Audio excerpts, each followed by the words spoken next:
തുടർന്ന് പ്രാർത്ഥനയോടുകൂടെ ഇരുന്ന് ദൈവവചനം ശ്രവിക്കാം.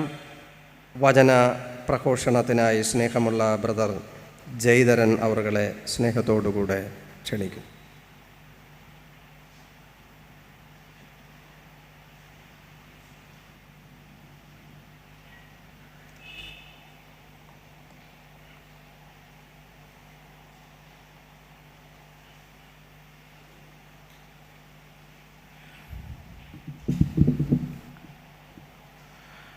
ദൈവനാമത്തിന് മഹത്വമുണ്ടാകട്ടെ.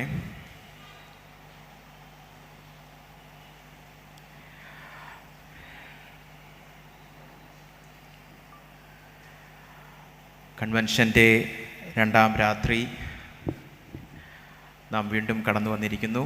ഇന്നത്തെ ശുശ്രൂഷയ്ക്ക് അധ്യക്ഷസ്ഥാനം വഹിക്കുന്ന നെൽസൺ അച്ഛൻ, കൂടെയുള്ള ക്രിസ്റ്റഫർ അച്ഛൻ, സഭയിലെ എല്ലാ നേതാക്കന്മാർ, പ്രത്യേകിച്ച് യൗവന കൂട്ടായ്മയുടെ യേശുക്രിസ്തുവിൻ്റെ നാമത്തിൽ സ്നേഹവന്ദനം.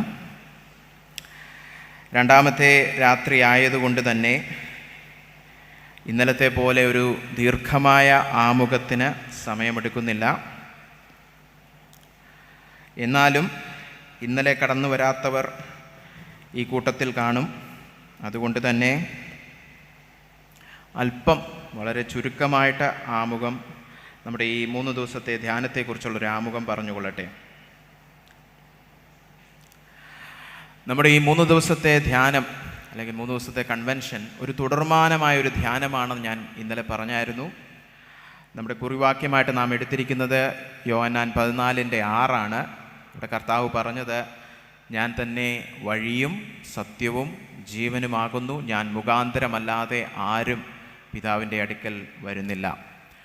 അതിൽ ഇന്നലെ നമ്മൾ ഞാൻ തന്നെ വഴി, പിതാവിലേക്കുള്ള വഴി, ഒരു സ്ഥലത്തിനേക്കാളും ഒരു വ്യക്തിയിലേക്കുള്ള വഴിയാണ് കർത്താവെന്ന് നാം കണ്ടു. യോഹന്നാൻ 17:23 നാം കണ്ടു, പിതാവ് നമ്മെ എത്രമാത്രം സ്നേഹിക്കുന്നുണ്ട്, തൻ്റെ പുത്രനായ യേശുവിനോളം അവൻ സ്നേഹിക്കുന്നുണ്ട്. ആ പിതാവിൻ്റെ സ്നേഹം രുചിച്ചറിഞ്ഞ് അവനുമായിട്ടൊരു വ്യക്തിബന്ധത്തിലായിരിക്കുന്നതാണ് യോഹന്നാൻ 17:3 കർത്താവ് തന്നെ പറഞ്ഞിട്ടുണ്ട്, നിത്യജീവൻ്റെ നിർവചനം. നിത്യജീവൻ എന്ന് പറഞ്ഞു കഴിഞ്ഞാൽ ദൈവത്തെ അറിയുന്നത് തന്നെയാണ്. അതുതന്നെയാണ് ഇന്നലെ പറയാൻ സമയം കിട്ടിയില്ല. അതുതന്നെയാണ് 1 പത്രോസ് 3:18 പറഞ്ഞിരിക്കുന്നത്, ക്രിസ്തുവോ നമ്മെ ദൈവത്തോട് അടുപ്പിക്കുന്നതിനായിട്ട് എന്തു ചെയ്തു? നീതിമാനായിട്ട് നീതികെട്ടവർക്ക് വേണ്ടി പാപം നിമിത്തം കഷ്ടം അനുഭവിച്ചു. അവിടെ 3 കാര്യങ്ങൾ പറഞ്ഞിട്ടുണ്ട്. ഒന്നാമതായിട്ട് കർത്താവ് നമുക്ക് വേണ്ടി പാപം നിമിത്തം കഷ്ടം അനുഭവിച്ചു. താൻ ക്രൂശിൽ മരിച്ചത് നമ്മുടെ പാപം നിമിത്തമാണ്. നമ്മുടെ പാപത്തിൻ്റെ ശമ്പളമായ മരണം സഹിക്കുവാൻ വേണ്ടി താൻ ക്രൂശിലേക്ക് കടന്നുപോയി. മരണമെന്ന് പറയുമ്പോൾ ശാരീരിക മരണത്തെക്കാൾ ഭൗതിക മരണത്തെക്കാൾ അതീതമായിട്ട് നമ്മൾ നേരത്തെ പാടിയതുപോലെ ദൈവത്തിൻ്റെ ക്രോധത്തിൻ്റെ അഗ്നിയിൽ വെന്തുപോയി താൻ. നമ്മൾ നേരത്തെ പാടിയില്ലേ, അതുപോലെ ആ മഹാക്രോധം, പാപത്തിൻ്റെ ശമ്പളമായ നിത്യമരണം അവൻ ക്രൂശിൽ വഹിച്ചു. എങ്ങനെ വഹിച്ചു? നീതിമാനായിട്ട് നീതികെട്ടവർക്ക് വേണ്ടി പകരക്കാരനായിട്ട് മരിച്ചു. എന്തായിരുന്നു ഇതിൻ്റെ ഉദ്ദേശം? ദൈവവുമായിട്ട് നമ്മെ അടുപ്പിക്കുവാൻ. അതാണ് പത്രോസ് 3 കാര്യങ്ങൾ അവിടെ പറയുന്നുണ്ട്. ഇതാണ് ഇംഗ്ലീഷിൽ നമ്മൾ പീനൽ സബ്സ്റ്റിറ്റ്യൂഷണറി അറ്റോൺമെൻറ്റ് എന്ന് പറയും. യേശുക്രിസ്തു നമ്മുടെ പാപത്തിൻ്റെ പെനാൽറ്റി സഹിച്ചുകൊണ്ട് സബ്സ്റ്റിറ്റ്യൂട്ടായി, പകരക്കാരനായിട്ട് ക്രൂശിൽ മരിച്ചു. എന്തുദ്ദേശത്തിന്? അറ്റോൺമെൻറ്റ്, ദൈവവും മനുഷ്യനും അടുക്കുവാൻ വേണ്ടി. അപ്പോൾ അവിടെ ഒന്ന് ശ്രദ്ധിക്കണമേ, രക്ഷയുടെ ആത്യന്തികമായ അനുഗ്രഹം എന്താണ്? ദൈവവുമായിട്ട് അടുക്കുക. രക്ഷയിലൂടെ കിട്ടുന്ന ഏറ്റവും വലിയ അനുഗ്രഹം ദൈവത്തെ കിട്ടി. അതുകൊണ്ടാണ് ഇന്നലെ പറഞ്ഞത്, ദൈവത്തെ അറിയുന്നത് തന്നെയാണ് നിത്യജീവൻ. എത്രമാത്രം അടുത്തു എന്ന് ചോദിച്ചു കഴിഞ്ഞാൽ മർക്കോസിൻ്റെ 14:36 കർത്താവ് പിതാവിനെ വിളിക്കുന്നത് അബ്ബാ പിതാവേ എന്നാണ്. പൗലോസ് റോമാലേഖനം 8:15 ഗലാത്യലേഖനം 4:6 പറയുന്നത്, പുത്രത്വത്തിൻ്റെ ആത്മാവിനാൽ നമ്മെ നിറച്ച് നാം എന്തു പറയുന്നു? നാമും അബ്ബാ പിതാവേ എന്ന് ദൈവത്തെ വിളിക്കുന്നു. യേശുക്രിസ്തു പിതാവിനോട് ഇടപെട്ട അതേ അടുപ്പത്തിൽ ഇപ്പോൾ നമുക്ക് പിതാവിനെ കയറി അബ്ബാ പിതാവേ എന്ന് വിളിക്കാം. ഈ അബ്ബ എന്നുള്ള വാക്ക് അരമേയ്ക്ക് ഭാഷയിലുള്ള അരമ്യ ഭാഷയിലുള്ളതാണ്. അരമ്യ ഭാഷയായാലും എബ്രായ ഭാഷയായാലും പിതാവ് എന്നുള്ളതിന് ആവ് എന്നുള്ള വാക്കാണ്, അല്ലെങ്കിൽ അവീനു, ഞങ്ങളുടെ പിതാവേ. പക്ഷേ ഈ ആവിന് ഒരടുപ്പം കടന്നു വരുമ്പോൾ, അത് ബഹുമാനം നഷ്ടപ്പെടുകയല്ല, ഒരടുപ്പം കടന്നു വരുമ്പോൾ അതിനെ ആവ് അബ്ബായാകും എന്ന് പറഞ്ഞതുപോലെ അടുപ്പമാണ് അത് സൂചിപ്പിക്കുന്നത്. അതുകൊണ്ട് തന്നെയാണ് പൗലോസ് യവന ഭാഷയിൽ എഴുതുകയാണേലും പിതാവെന്ന് പറയുന്നതിന് പകരം അബ്ബാ പിതാവേ എന്ന് പറഞ്ഞിരിക്കുന്നു. നമുക്ക് അടുപ്പം കടന്നു വന്നിരിക്കുന്നു. അല്ലെ, ഇംഗ്ലീഷിൽ ഫാദർ എന്നും ഡാഡി എന്നും പറയുന്നതിൽ വ്യത്യാസമുണ്ട്. ഡാഡി എന്ന് പറയുമ്പോൾ അടുപ്പം. അങ്ങനെ പുത്രനായ യേശുക്രിസ്തു പിതാവിനെ അടുപ്പത്തോടെ അബ്ബാ എന്ന് വിളിച്ചത് എനിക്കും നിങ്ങൾക്കും പുത്രത്വത്തിൻ്റെ ആത്മാവിനാൽ ആ അടുപ്പം കടന്നു വന്നിരിക്കുന്നു. അപ്പോൾ പത്രോസ് ദൈവത്തോട് അടുപ്പിക്കുവാൻ വേണ്ടി കർത്താവ് ക്രൂശിൽ മരിച്ചു എന്ന് പറയുമ്പോൾ എത്രത്തോളം അടുത്തു. ത്രിയേക ദൈവത്തിനകത്ത്, ആ തൃത്വത്തിനകത്ത് പുത്രൻ അനുഭവിച്ചു കൊണ്ടിരുന്ന അതേ സ്നേഹവും അടുപ്പവും. അതാണ് ഇന്നലെ യോഹന്നാൻ 17:23 സൂചിപ്പിച്ചത്. പിതാവ് പുത്രനെ സ്നേഹിക്കുന്നത് പോലെ പിതാവ് നിങ്ങളെയും സ്നേഹിക്കുന്നു, എന്നെയും സ്നേഹിക്കുന്നു. നമുക്ക് ആ അടുപ്പം കടന്നു വന്നിരിക്കുകയാണ്. മാത്രമല്ല, നമ്മൾ കണ്ടു ഇത് നിമിത്തം എന്ത് ഗുണം? നമ്മുടെ ഐഡൻറ്റിറ്റി, ഞാൻ ആരാണെന്നുള്ള ചോദ്യം, ആ വ്യക്തിത്വം നാം ഇനി ലോകം പറയുന്ന മാനദണ്ഡങ്ങളിലല്ല കണ്ടുപിടിക്കേണ്ടത്. പണത്തിലും സൗന്ദര്യത്തിലും അല്ലെങ്കിൽ കുടുംബ മഹിമയിലും ഒന്നും വെച്ചല്ല നമ്മൾ മത്സരബുദ്ധിയോടെ നമ്മുടെ വ്യക്തിത്വം കണ്ടെത്തേണ്ടത്. പകരം എന്തു ചെയ്യണം? പിതാവിനെ സ്നേഹിക്കുന്നു, ഞാനൊരു ദൈവ പൈതലാണെന്നുള്ള ആ വ്യക്തിത്വത്തിൽ അടങ്ങിയിരിക്കാൻ, വിശ്രമിക്കാൻ നാം പഠിക്കണം. കാരണം ഈ വ്യക്തിത്വം സാഹചര്യങ്ങൾക്കും വ്യക്തികൾക്കും ലോകത്തിൽ നടക്കുന്ന ഒരു സംഭവത്തിനും ആധാരമല്ല. അതുകൊണ്ട് നമുക്ക് എന്താ ഗുണം? ഡിപ്രഷൻ, വിഷാദം പോലത്തെ രോഗത്തെയൊക്കെ അതിജീവിക്കുവാൻ കഴിയും, സമാധാനത്തോടെ ജീവിക്കുവാൻ കഴിയും. ഇന്ന് നമ്മൾ നോക്കുവാൻ പോകുന്ന സത്യം, അല്ലെങ്കിൽ ആ വസ്തുത, കർത്താവ് പറഞ്ഞിരിക്കുന്നത് ഞാൻ തന്നെ സത്യം ആകുന്നു.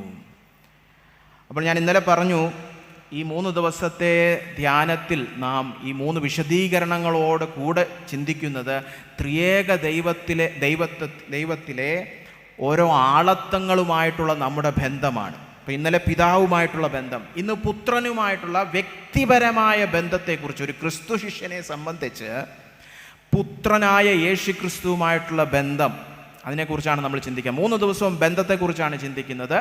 ഇന്നലെ പിതാവിലേക്കുള്ള വഴിയാണ് യേശു ക്രിസ്തു. അതുകൊണ്ട് പിതാവുമായിട്ടുള്ള സ്നേഹബന്ധത്തെക്കുറിച്ച് നാം ചിന്തിക്കുവാൻ തുടങ്ങി. പ്രായോഗിക തലത്തിൽ ഉപദേശപരമായിട്ട് പിതാവിൻ്റെ സ്നേഹം അറിയാമോന്നോ പുത്രൻ്റെ സ്നേഹം അറിയാമോ എന്നോ അല്ല ചോദിക്കുന്നത്. വ്യക്തിപരമായി നമ്മുടെ അനുഭവത്തിൽ ആ ബന്ധം എങ്ങനെ ഇരിക്കുന്നു എന്നാണ് നാം ചിന്തിക്കുവാനായിട്ട് പോകുന്നത്. അപ്പോൾ ഇവിടെ കർത്താവ് പറഞ്ഞിരിക്കുകയാണ്, ഞാൻ തന്നെ സത്യമാകുന്നു.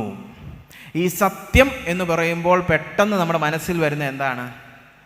ഒരാശയം, അല്ലേ? അതിപ്പോൾ തത്വചിന്തയാകട്ടെ, ശാസ്ത്രമാകട്ടെ, പൊതുവേ ഉള്ള നമ്മുടെ സംസാരമാകട്ടെ, സത്യം എന്ന് പറയുമ്പോൾ നമ്മൾ ചിന്തിക്കുന്നത് ഒരു അമൂർത്തമായ, അതായത് അബ്സ്ട്രാക്റ്റ് ആയിട്ടുള്ള ഒരു ഐഡിയ, അല്ലെങ്കിൽ കുറേ ഫാക്ട്സ്, കുറേ വസ്തുതകൾ.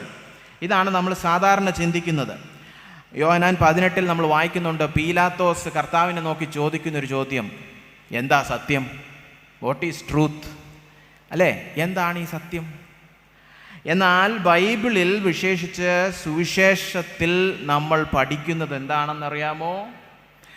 സത്യം എന്ന് പറയുന്നത് ഒരാശയത്തെക്കാളും വസ്തുതകളെക്കാളും സത്യം ഒരു വ്യക്തിയാണ്. പറഞ്ഞത് കേട്ടോ, സത്യം ഒരു വ്യക്തിയാണ്. ഇന്ന് യൗവനക്കാർ പ്രത്യേകിച്ച് കോളേജിൽ കടന്നു പോകുമ്പോൾ പോസ്റ്റ് മോഡേൺ ഫിലോസഫി അങ്ങനെ എന്താ പറയുക, അവിടെ വിരാജിക്കുകയാണ്, അവിടെ വാഴുകയാണ്. സത്യമൊന്നും ഇല്ല, ആബ്സല്യൂട്ട് ട്രൂത്ത്സ് ഒന്നും ഇല്ല എന്നൊക്കെ പറയും. പക്ഷെ അവരെല്ലാം സത്യം ഒരു വസ്തുത അല്ലെങ്കിൽ ഒരു ആശയം എന്നുള്ള രീതിയിലാണ് ചിന്തിക്കുന്നത്. സത്യം ആത്യന്തികമായിട്ടും ഒരു വ്യക്തിയാണ്. അതല്ലേ ഇവിടെ കർത്താവ് പറഞ്ഞിട്ടുണ്ട്, ഞാൻ തന്നെ സത്യമാണ്. അപ്പോൾ പീലാത്തോസിൻ്റെ ചോദ്യം തെറ്റിപ്പോയി. എന്താണ് സത്യം എന്നല്ല ചോദിക്കേണ്ടത്, ആരാണ് സത്യം? ആരാണ് സത്യം? ഒരു വ്യക്തിയാണ് സത്യം. സത്യം അറിയുക എന്ന് പറഞ്ഞാൽ ആ വ്യക്തിയെ അറിയുക എന്നുള്ളതാണ് എൻ്റെ അർത്ഥം. കർത്താവ് ഇവിടെ പറയുന്നത്, ഞാൻ തന്നെയാണ് സത്യത്തിൻ്റെ മൂർത്തീഭാവം. I am the embodiment of truth. എന്നെ കണ്ടാൽ സത്യം കണ്ടു, എന്നെ അറിഞ്ഞാൽ സത്യം അറിഞ്ഞു. അപ്പോൾ കർത്താവ് സത്യമാണെന്ന് നാം പറയുമ്പോൾ അത് വിശ്വസിക്കുകയാണെങ്കിൽ ഈ വ്യക്തിപരമായി ദൈവം അല്ലെങ്കിൽ പുത്രനുമായിട്ട് യേശുക്രിസ്തുവുമായിട്ടൊരു ബന്ധം വേണം. എങ്കിലേ സത്യം മനസ്സിലാക്കി എന്ന് പറയാൻ കഴിയുള്ളൂ. ഇത് ഇവിടെ മാത്രമല്ല, പുതിയ നിയമത്തിൽ 1-2 സ്ഥലത്ത് ഇത് വളരെ വ്യക്തമായിട്ട് പഠിപ്പിക്കുന്നുണ്ട്. വളരെ വേഗത്തിൽ ഞാൻ പറഞ്ഞു പോകട്ടെ. യോഹന്നാൻ 16:13-14 കർത്താവ് പറയുന്നുണ്ട്, സത്യത്തിൻ്റെ ആത്മാവ് കടന്നു വരുമ്പോൾ നിങ്ങളെ സകല സത്യത്തിലേക്കും നയിക്കും. എന്നിട്ട് തൊട്ടടുത്ത വാക്യത്തിൽ പറഞ്ഞിരിക്കുകയാണ്, ആ ആത്മാവ്, പരിശുദ്ധാത്മാവ് വന്ന് എന്നെ മഹത്വീകരിക്കും, കാരണം എൻ്റേതെടുത്ത് നിങ്ങൾക്ക് വെളിപ്പെടുത്തി തരുമെന്ന്. അത് രണ്ടും കൂടെ ചേർത്ത് വായിച്ചേ. സത്യത്തിൻ്റെ ആത്മാവ് വന്ന് നിങ്ങളെ സകല സത്യത്തിലേക്കും നയിക്കും, എൻ്റേതെടുത്ത് നിങ്ങൾക്ക് വെളിപ്പെടുത്തി തരും. കാരണം എന്താ? ഞാനാണ് സത്യം. സത്യം എന്ന് പറഞ്ഞു കഴിഞ്ഞാൽ ക്രിസ്തുവിനെ വ്യക്തിപരമായി അറിയുക. പരിശുദ്ധാത്മാവിൻ്റെ വെളിപ്പാട് ശുശ്രൂഷയിലൂടെ അവൻ ഹൃദയത്തെ പ്രകാശിപ്പിച്ച് കർത്താവിനെ അറിയുന്നതാണ് സത്യം അറിയുക എന്ന് പറഞ്ഞാൽ. സുവിശേഷത്തിലൂടെ, ഈ വചനത്തിലൂടെ ദൈവം ഉദ്ദേശിക്കുന്നതാണ്. അതുപോലെ കൊലോസ്യ ലേഖനം 1:28 അപ്പോസ്തലനായ പൗലോസ് തൻ്റെ അപ്പോസ്തോലിക ശുശ്രൂഷ ഒരു രത്ന ചുരുക്കത്തിൽ പറയുകയാണ്. പൗലോസ്, എന്താ നിൻ്റെ ശുശ്രൂഷ എന്ന് ചോദിച്ചാൽ അവൻ പറയുകയാണ്, അപ്പോസ്തലൻ പറയുകയാണ്, ഞങ്ങൾ അവനെ പ്രസ്താവിക്കുന്നു, അല്ലാതെ ഞങ്ങൾ ഈ ദൈവശാസ്ത്രം പ്രസ്താവിക്കുന്നു, ഞങ്ങൾ ആ തിയോളജി പഠിപ്പിക്കുന്നു, അല്ലല്ലല്ല. ഞങ്ങളുടെ ശുശ്രൂഷയുടെ, എൻ്റെ പ്രസംഗത്തിൻ്റെ രത്നചുരുക്കം ഞാൻ യേശു എന്ന വ്യക്തിയെ പ്രസ്താവിക്കുന്നു.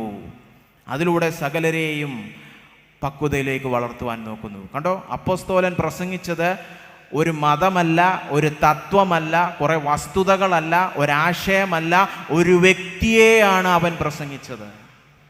നമ്മുടെ പ്രസംഗം ഒരു വ്യക്തിയെക്കുറിച്ചാണ്. നമുക്ക് സത്യം എന്ന് പറഞ്ഞു കഴിഞ്ഞാൽ യേശുക്രിസ്തു. അതുപോലെ 1 തിമോത്തി അതിൻ്റെ 3-ാമത്തെ അധ്യായം 14-16 വാക്യങ്ങൾ അവിടെ പറഞ്ഞിരിക്കുന്നത്,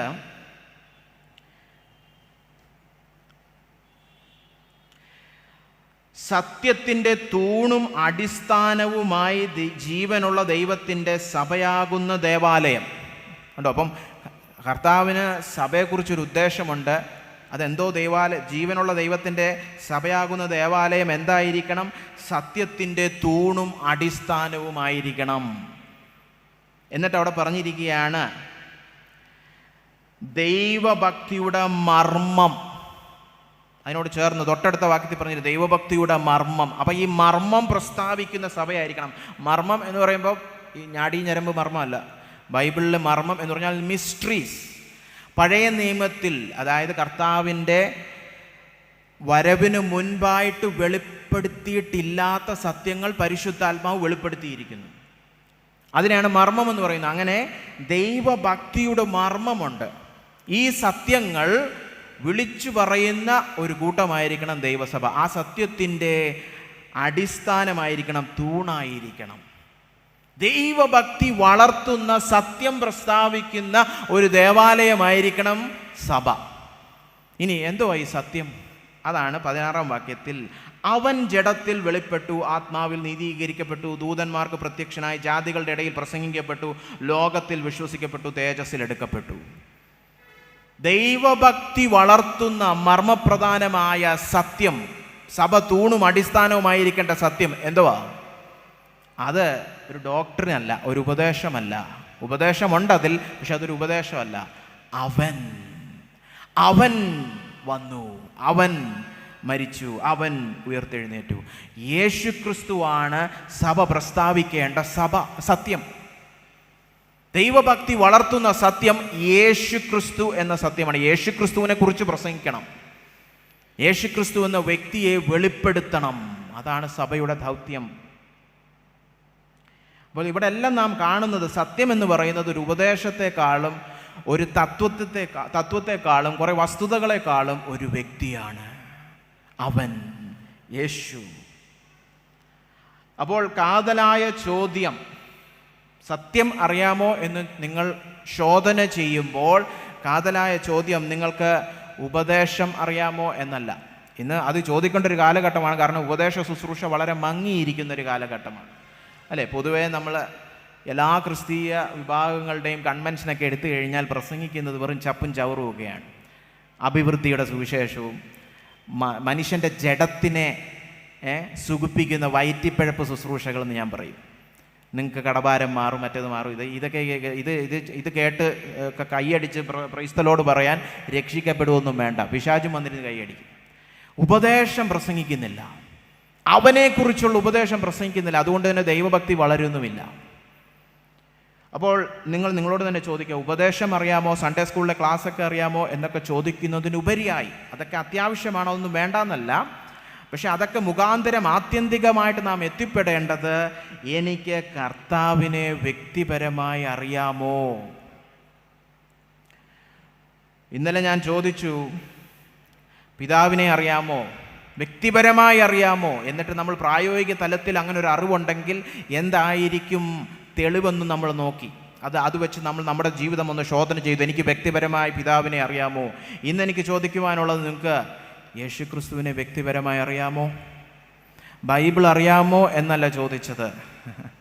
ബൈബിൾ അറിയണം, അതിലേക്ക് കടന്നു വരുന്നുണ്ട്. ഇന്നത്തെ സന്ദേശം അവസാനം അങ്ങോട്ടാണ് നീങ്ങുന്നത്. പക്ഷേ ബൈബിൾ അറിയുന്നതിനും അപ്പുറത്താണ് യേശുവിനെ അറിയുക എന്നുള്ളത്. കാരണം യോഹന്നാൻ്റെ സുവിശേഷം 5-ാം അധ്യായത്തിൽ ബൈബിൾ പണ്ഡിതന്മാർ കുറേ പേരുണ്ട്, പരീശന്മാർ. നിങ്ങൾ തിരുവെഴുത്തുകൾ തിരയുന്നു, എന്നാൽ നിങ്ങൾ എന്നിലേക്ക് കടന്നു വരുന്നില്ല. അപ്പോൾ ബൈബിൾ പണ്ഡിതനുമാകാം, കർത്താവിനെ അറിയാത്തവനുമാകാം. പരീശന്മാർ അത് പ്രൂവ് ചെയ്തു. അതുകൊണ്ട് ബൈബിൾ അറിയാമോന്നല്ല ഈ ചോദിക്കുന്നത്. ബൈബിൾ അറിയുന്നതിനും അതീതമായിട്ട് കർത്താവായ യേശുക്രിസ്തുവിനെ അറിയാമോ? ഞാൻ ഇന്നലെ എൻ്റെ സാക്ഷ്യം പറഞ്ഞു. ഈ സാക്ഷ്യം ആദ്യം പറഞ്ഞത് എന്നെ തന്നെ പരിചയപ്പെടുത്തുവാൻ മാത്രമല്ല, ഇനിയുള്ള സന്ദേശങ്ങൾക്കൊക്കെ ബന്ധമുണ്ട് അതുമായിട്ട്. അപ്പോൾ ഇന്നലെ ഞാൻ പറഞ്ഞപ്പോൾ നിങ്ങൾ കേട്ടെന്ന് വിചാരിക്കുന്നു. ഞാൻ ബൈബിൾ വായിച്ച് രക്ഷിക്കപ്പെട്ട വ്യക്തിയാണ്. ബൈബിൾ വായിച്ചപ്പോൾ എനിക്ക് അറിവ് സമ്പാദനത്തിനും അപ്പുറത്തായിട്ട് ഞാനൊരു വ്യക്തിയെ പരിചയപ്പെട്ടു, യേശുക്രിസ്തുവിനെ കണ്ടുമുട്ടി. അത് നമ്മുടെ എല്ലാം ജീവിതത്തിൽ സംഭവിക്കേണ്ടതാണ്. ബൈബിൾ പഠിക്കും തോറും, ബൈബിൾ ധ്യാനിക്കും തോറും, സത്യം കൂടുതൽ മനസ്സിലാക്കും തോറും ഈ വ്യക്തിപരമായ ഒരു കണ്ടുമുട്ടൽ ഉണ്ടാകണം. ഈ വ്യക്തിപരമായ ബന്ധത്തിൽ വളരണം. അതുകൊണ്ടൊന്ന് ചോദിച്ചോട്ടെ, നിങ്ങൾക്ക് യേശുക്രിസ്തുവിനെ വ്യക്തിപരമായി അറിയാമോ? പ്രായോഗിക ജീവിതത്തിൽ ആ അറിവ് വെളിപ്പെട്ട് വരുന്നുണ്ടോ? ഇന്നലെ ഞാൻ ചോദിച്ചു, പിതാവ് നിങ്ങളെ എത്രമാത്രം സ്നേഹിക്കുന്നുണ്ടെന്ന് നിങ്ങൾക്ക് വ്യക്തിപരമായി, ഉപദേശപരമായി അല്ല, വ്യക്തിപരമായി അറിയാമോ? Not doctrinally but relationally. Do you know how much the father loves you? ഇന്ന് അതേ ചോദ്യം ഞാൻ ചോദിക്കാൻ ആഗ്രഹിക്കുന്നു. Not doctrinally but relationally, in your experience, നിങ്ങളുടെ അനുഭവത്തിൽ വ്യക്തിപരമായി നിങ്ങൾക്കറിയാമോ കർത്താവ് നിങ്ങളെ എത്രമാത്രം സ്നേഹിക്കുന്നുണ്ടെന്ന്? യോഹന്നാൻ 15:9 ഒന്ന് വായിച്ചു കൊള്ളട്ടെ. യോഹന്നാൻ 15. നിങ്ങൾക്കെല്ലാം യോഹന്നാൻ 15 എടുക്കാം. അല്പനേരം നമ്മൾ അവിടെ ധ്യാനിക്കാൻ പോവുകയാണ്. യോഹന്നാൻ 15:9 കർത്താവ് പറഞ്ഞിരിക്കുകയാണ്, പിതാവ് എന്നെ സ്നേഹിക്കുന്നത് പോലെ ഞാനും നിങ്ങളെ സ്നേഹിക്കുന്നു. അപ്പോൾ ഇന്നലെ നമ്മൾ യോഹന്നാൻ 17:23 നിന്ന് എന്ത് പഠിച്ചു? പിതാവ് പുത്രനെ സ്നേഹിക്കുന്നത് പോലെ പിതാവ് നമ്മെ സ്നേഹിക്കുന്നു. ഇന്ന് അതിൻ്റെ അടുത്ത വശം പഠിക്കുകയാണ്. പുത്രൻ എത്രമാത്രം സ്നേഹിക്കുന്നു? പിതാവ് പുത്രനെ സ്നേഹിക്കുന്നത് പോലെ പുത്രൻ നമ്മെ സ്നേഹിക്കുന്നു. അപ്പോൾ രണ്ടാമത്തെ പാഠമായി ദൈവസ്നേഹത്തെക്കുറിച്ച് അല്ലേ. അപ്പോൾ ഈ രണ്ട് വാക്യങ്ങളും ചേർത്ത് വെച്ച് നമുക്ക് എന്ത് പറയാൻ പറ്റും? പിതാവ് പുത്രനെ സ്നേഹിക്കുന്നത് പോലെ എന്നെ സ്നേഹിക്കുന്നു, പുത്രൻ പിതാവിനാൽ സ്നേഹിക്കപ്പെടുന്നത് പോലെ എന്നെ സ്നേഹിക്കുന്നു എന്ന് പറഞ്ഞു കഴിഞ്ഞാൽ എന്താ അതിൻ്റെ അർത്ഥം എന്നറിയാവോ? ത്രിയേക ദൈവത്തിൻ്റെ ആ തൃത്വത്തിനകത്ത് പിതാവും പുത്രനും അനുവദിക്കുന്ന അല്ലെങ്കിൽ ആസ്വദിക്കുന്ന സ്നേഹം അവർ രക്ഷയിലൂടെ എനിക്ക് പങ്കുവെക്കുന്നു. അപ്പം രക്ഷയിലൂടെ നമ്മൾ എത്രമാത്രം ദൈവമായിട്ട് അടുക്കുന്നു എന്ന് മനസ്സിലാവുന്നുണ്ടോ? രക്ഷിക്കപ്പെട്ട് കഴിഞ്ഞ ആലയത്തിൻ്റെ പ്രാകാരങ്ങളിൽ നിങ്ങളെൻ്റെ ജനമായിട്ടിരുന്നോ എന്നല്ല കർത്താവ് പറഞ്ഞത്. നിങ്ങളിങ്ങ് കയറി വന്നേ, ത്രിയേക ദൈവത്തിൻ്റെ കൂട്ടായ്മയുടെ പങ്കാളികളാകുവാൻ വാ. അവിടാണ് നമ്മളെ ദൈവം കൊണ്ടെത്തിക്കുന്നത്. അല്ലാതെ പഴയ നിയമത്തിലെ പ്രാകാരത്തിൽ ജാതികൾ ഇരുന്നത് പോലെ അവിടെ ഇരുന്നോ, ഞാൻ നിങ്ങൾക്ക് രാജാവായിട്ട്, നിങ്ങൾ എൻ്റെ ജനമായിട്ടിരുന്നോ എന്നല്ല പറഞ്ഞത്. കയറിവാ മക്കളെ, കയറിവാ. ത്രിയേക ദൈവം ആസ്വദിച്ചു കൊണ്ടിരുന്ന നിത്യമായ ജീവനും കൂട്ടായ്മയും സ്നേഹവും ആ ബന്ധത്തിലേക്ക് നമ്മയും കൂടെ ആനയിച്ചു. നമ്മൾ ആ കുടുംബത്തിൻ്റെ ഭാഗമായി. കല്യാണം കഴിച്ച ഒരു പെൺകുട്ടി നല്ല കുടുംബത്തിൽ പോവുകയാണെങ്കിൽ ആ കുടുംബം ആ പെൺകുട്ടിയെ എങ്ങനെ സ്നേഹിക്കും? അവരുടെ മകനെ സ്നേഹിക്കുന്നത് പോലെ ആ മകൻ നിമിത്തം അതേ സ്ഥാനം, അതേ സ്നേഹം അവൾക്കും കൂടെ കൊടുക്കും, നല്ല കുടുംബമാണെങ്കിൽ. എന്ന് പറഞ്ഞതുപോലെ കർത്താവിൻ്റെ കാന്തയായ സഭയെ ദൈവം ആനയിച്ച് പിതാവും പുത്രനും അനുഭവിച്ചു കൊണ്ടിരുന്ന സ്നേഹത്തിൻ്റെ ഭാഗമാക്കി. അതാണ് ദൈവസ്നേഹത്തിൻ്റെ ആഴം. അതുകൊണ്ടാണ് പാട്ടുകാരൻ പാടിയത്, ദൈവസ്നേഹം വർണ്ണിപ്പാൻ വാക്കുകൾ പോരാ. അത് ചുമ്മാ കവിതയല്ല, വെറും ഒരു ഭാവനയല്ലത്. ചുമ്മാ അങ്ങ് ഭാവനയിൽ അങ്ങ് ഉയർത്തി പറയുകയല്ല, പൊങ്ങച്ചം പറയുന്ന പോലെ ഇങ്ങനെ ഉയർത്തി എന്താ പറയുക, വെടി പറയുക എന്നൊക്കെ മലയാളത്തിൽ പറയുക. അതല്ല, സത്യാവസ്ഥയാ. ഈ ആഴം എങ്ങനെ നമുക്ക് വിവരിച്ചെടുക്കാൻ പറ്റും അല്ലേ? അപ്പോൾ ഇതിന് മറുപടിയായിട്ട് എന്ത് പറയാൻ പറ്റും? ഇതിനോടുള്ള പ്രതികരണം എന്തായിരിക്കണം? എൻ്റെ പ്രതികരണം ഇതാണ്: ഇനി ഇതിലും വലുതായിട്ട് എന്നെ ആർക്കും സ്നേഹിക്കാൻ കഴിയുകയില്ല. If the Father loves me as He loves Jesus, and if Jesus loves me as He is loved by the Father, then my response is, I cannot be loved any better. ഈ ലോകത്തിൽ എനിക്ക് വേറെ ആരും ഇതിനേക്കാളും വലിയൊരു സ്നേഹത്തിൻ്റെ offer തരുവാൻ കഴിയത്തില്ല എന്ന് പറഞ്ഞു കഴിഞ്ഞാൽ എൻ്റെ ഹൃദയത്തോട് ഞാൻ എപ്പോഴും പറയണം, തൃപ്തനായിട്ടിരിക്കുക. നിനക്ക് വേണ്ട ഏറ്റവും വലിയ സ്നേഹം നിനക്ക് ലഭിച്ചു കഴിഞ്ഞു. ഇനി അയാൾ എന്നെ സ്നേഹിക്കുന്നില്ലല്ലോ, അവരെന്നെ തിരിഞ്ഞു നോക്കിയില്ലല്ലോ, ഇയാൾ എന്നോട് ചിരിച്ചില്ലല്ലോ, അയ്യേ ലജ്ജാകരം. ബിരിയാണി കിട്ടിയവൻ പറയുകയാണ്, അയ്യോ അപ്പുറത്തിരുന്ന് അങ്ങേര് ഒരു ബിസ്ക്കറ്റ് കഴിച്ച് അതിൻ്റെ ഒരു പൊടി താഴെ പോയി, എനിക്കത് കഴിക്കണമെന്നുണ്ടായിരുന്നു, കിട്ടിയില്ല കേട്ടോ. ആ തറയിൽ കിടക്കുന്നു എടുക്കണമെന്ന് ഭയങ്കര ടെംപ്റ്റേഷൻ. ബിരിയാണി കഴിച്ചുകൊണ്ടിരിക്കുക, തറയിൽ കിടക്കുന്ന പൊടി എന്ന് പറയുന്നതിനേക്കാളും ഒരു 10 മടങ്ങ് ലജ്ജാകരമാണ് ത്രിയേക ദൈവം തൻ്റെ സ്നേഹവും കൂട്ടായ്മയും പങ്കുവെച്ച് നമ്മെ ആനയിച്ച് കഴിയുമ്പോൾ നമ്മൾ പറയാ, അവിടെ ഇരിക്കുന്ന അമ്മച്ചി എന്നെ നോക്കി ചിരിക്കുന്നില്ലല്ലോ, ഈ പെൺകുട്ടി എന്നെ നോക്കുന്നില്ലല്ലോ, അയാൾ എന്നെ സ്നേഹിക്കുന്നില്ലല്ലോ, ഇവർക്ക് എന്നോട് ഈർഷ്യയാണല്ലോ. എന്ത് ലജ്ജാകരമാണത്! ഇന്നലെ പറഞ്ഞ ഡിപ്രഷൻ യൗവനക്കാരിൽ ഏറ്റവും കൂടുതൽ കാണപ്പെടുന്നത് ബ്രേക്കപ്പ് ഡിപ്രഷൻ അല്ലേ? ചില പ്രേമബന്ധങ്ങളൊക്കെ അഴിഞ്ഞുപോയി, പിന്നെ 3-4 ആഴ്ചത്തേക്ക് സഭയിലേക്ക് ഈ പയ്യനെ നോക്കണ്ട. എന്തു പറ്റി ബ്രദറെ? Depression, breakup depression. ഒരു ബ്രേക്കപ്പും ഇല്ലാത്ത ദൈവസ്നേഹം ലഭിച്ചവൻ ഏതോ ഒരു മാനുഷിക ബന്ധത്തിൻ്റെ പേരിൽ ഡിപ്രസ്ഡ് ആയിട്ടിരിക്കുന്നു. അപ്പോൾ എൻ്റെ വ്യക്തിപരമായുള്ള റെസ്പോൺസ് അതാണ്, I cannot be loved any better. ഞാൻ ഇന്നലെ പറഞ്ഞു, ഒരുപാട് വിശ്വാസത്തിൽ വന്നത് നിമിത്തം ഒരുപാട് ഏകാന്തതകളും ഒറ്റപ്പെടലുകളും സഹിച്ചൊരു വ്യക്തിയാണ് ഞാൻ. വിവാഹം കഴിച്ചിട്ടില്ല ഇതുവരെ. അത് വിവാഹം കഴിക്കാൻ ആഗ്രഹമില്ലാത്തത് കൊണ്ടല്ല, വിവാഹം കഴിക്കാൻ പറ്റുന്നില്ല, കിട്ടുന്നില്ല. IT ജോലിയൊക്കെ കളഞ്ഞേച്ച്, ഞാൻ IT ജോലി കളഞ്ഞു 10 വർഷം മുമ്പ്. IT ജോലിയൊക്കെ കളഞ്ഞേച്ച് ഇങ്ങനെ വിശ്വാസത്താൽ ജീവിക്കുന്ന ഒരു പൂർണ്ണസമയ സുവിശേഷകൻ അല്ലെങ്കിൽ ശുശ്രൂഷകൻ അയ്യേ വേണ്ട. ഞാൻ വിശ്വാസത്താൽ ജീവിക്കുന്ന ഒരു വ്യക്തിയാണ് എന്ന് പറഞ്ഞു കഴിഞ്ഞാൽ എൻ്റെ സാമ്പത്തിക കാര്യങ്ങളൊക്കെ ദൈവത്തിനെ ഏൽപ്പിച്ച് പ്രാർത്ഥിക്കും, ദൈവമായിട്ടെല്ലാം നടത്തിക്കൊള്ളും. ഞാൻ അങ്ങനെയാണ് അമേരിക്കയിൽ പോയത് പോലും. ഒരു വ്യക്തിയോട് പോലും ഞാൻ 1 രൂപ പോലും ചോദിച്ചിട്ടില്ല. ഒരു വ്യക്തിയോട് ഞാൻ പറഞ്ഞിട്ടുമില്ല എനിക്ക് അമേരിക്ക പോകണമെന്ന്. ഞാൻ പ്രാർത്ഥിച്ചു, തക്ക സമയമായപ്പോൾ ദൈവം ഒരുക്കി. ഞാൻ എൻ്റെ സെമിനാരിൽ പോകാനുള്ള ആപ്ലിക്കേഷൻ കൊടുത്ത ദിവസം എൻ്റെ ബാങ്ക് അക്കൗണ്ടിൽ 3000 രൂപയുള്ളായിരുന്നു. എൻ്റെ IT സേവിങ്സ് ഒക്കെ തീർന്നു അപ്പോഴത്തേക്ക്. 3000 രൂപയ്ക്ക് US കോൺസുലേറ്റിൻ്റെ ഗേറ്റ് പോലും കാണാൻ പറ്റത്തില്ല അല്ലേ? അപ്പോഴാണ് അവിടെ അപ്ലൈ ചെയ്ത് തോക്കണേ പോലും അതിനേക്കാൾ രൂപ വേണം. പക്ഷെ ഞാൻ അപ്ലൈ ചെയ്ത അന്ന് രാത്രി അമേരിക്കയിൽ നിന്ന് ഒരു കുടുംബം എന്നെ ഫോൺ വിളിച്ചിട്ട് പറഞ്ഞു, കഴിഞ്ഞ ഒരാഴ്ചയായിട്ട് ദൈവം നിങ്ങളെ ഞങ്ങളുടെ ഉള്ളത്തിലിട്ട് ഭാരപ്പെടുത്തുന്നു. നിങ്ങൾ പണ്ടങ്ങാണ്ടി പറഞ്ഞല്ലോ ഈ സെമിനാരിൽ പോകണമെന്ന്, അത് എപ്പോഴെങ്കിലും നിങ്ങൾക്ക് തോന്നുകയാണെങ്കിൽ ഒന്ന് അറിയിക്കണേ, പൂർണ്ണമായിട്ടും ഞങ്ങൾ നിന്നെ സ്പോൺസർ ചെയ്യാം. അപ്പോൾ ഞാൻ പറഞ്ഞു, ഇന്ന് രാവിലെ അപ്ലൈ ചെയ്തതേ ഉള്ളൂ, സമയമായി. അതുകൊണ്ട് ഞാൻ വിശ്വാസത്താൽ ജീവിക്കുന്ന ഒരു വ്യക്തിയാണ്. അതുകൊണ്ട് എനിക്ക് ഇതിലൊന്നും ഒരു ഭാരമില്ല. പക്ഷേ അങ്ങനൊരു വ്യക്തികളെ കല്യാണം കഴിക്കാനൊന്നും പെൺകുട്ടികളൊന്നും കിട്ടത്തില്ല. പക്ഷെ അതിലെനിക്ക് ഇടയ്ക്കൊക്കെ ഭാരം തോന്നുമെങ്കിലും ഇതൊക്കെ എനിക്ക് ഗുണമായി. കാരണം ഈ പ്രസംഗിക്കുന്നതൊന്നും തത്വമല്ല. ഇന്നലെ ഞാൻ പറഞ്ഞതുപോലെ ഇതൊന്നും സെമിനാരി പഠിച്ചതല്ല. ഇതൊക്കെ അനുഭവത്തിലൂടെ എനിക്ക് ദൈവം പഠിപ്പിച്ചെന്ന കാര്യമാണ്. ശരിക്കും ത്രിയേക ദൈവത്തിൻ്റെ കൂട്ടായ്മ ആസ്വദിച്ച് ജീവിക്കുന്നത് ലോകത്തിലെ ഏറ്റവും വലിയ പെൺകുട്ടിയെ കെട്ടുന്നതിനേക്കാളും വലുതാണ്.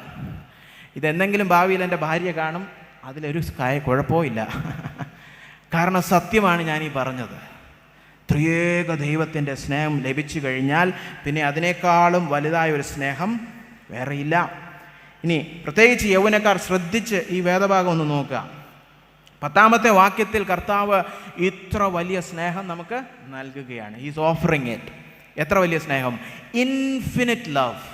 പിതാവും പുത്രനും സ്നേഹിക്കുന്നതിൽ ഒരു ലിമിറ്റുമില്ല. അനന്തമായ സ്നേഹമാണ്, അല്ലേ? ആ അനന്തമായ സ്നേഹം നമുക്ക് പങ്കുവെക്കുന്നു. ഇനി 11ാമത്തെ വാക്യം നോക്കി. എൻ്റെ സന്തോഷം നിങ്ങളിലിരിപ്പാനും നിങ്ങളുടെ സന്തോഷം പൂർണ്ണമാകുവാനും ഞാനിത് നിങ്ങളോട് സംസാരിച്ചിരിക്കുന്നു. 2ാമത്തെ വാഗ്ദാനം സന്തോഷം. ഏത് സന്തോഷം? എബ്രായ ലേഖനത്തിൽ പാപത്തെക്കുറിച്ച് പറയുന്നത് തൽക്കാല ഭോഗം, തൽക്കാലത്തേക്കുള്ള സന്തോഷം. പാപം ചെയ്യുമ്പോൾ ഒരു അല്പകാലത്തെ സന്തോഷം കിട്ടും, പിന്നെയും പാപം ചെയ്താലേ അടുത്ത സന്തോഷം. ഇങ്ങനെ ചെയ്തുകൊണ്ടിരിക്കണം, എങ്കിലേ സന്തോഷമുള്ളൂ. അല്ലാതെ 1947 ഒരു പാപം ചെയ്തു അങ്ങ് സന്തോഷത്തോടെ സന്തോഷം എന്ന് പറയാൻ പറ്റത്തില്ല. വീണ്ടും വീണ്ടും വീണ്ടും വീണ്ടും വീണ്ടും വീണ്ടും വീണ്ടും പാപം ചെയ്തുകൊണ്ടിരുന്നാലേ സന്തോഷമുള്ളൂ. പക്ഷെ ഇവിടെ പറഞ്ഞിരിക്കുകയാണ് എൻ്റെ സന്തോഷം. നിങ്ങളൊന്ന് ചിന്തിക്കണേ, കർത്താവിൻ്റെ സന്തോഷം, ദൈവത്തിലുള്ള സന്തോഷം എന്തോ ആയിരിക്കും? ചിലപ്പോഴൊക്കെ നമ്മൾ യോഗത്തിനൊക്കെ വരുമ്പോൾ ചില തീക്ഷ്ണതയുള്ള വലിയ സഹോദരന്മാരെയും സഹോദരിമാരെയൊക്കെ കാണും, അല്ലേ? ഇപ്പോൾ ഒരു സഹോദരി വന്ന് പ്രാർത്ഥിച്ചു വളരെ തീക്ഷ്ണതയോടെ, ദൈവഭക്തിയോടെ.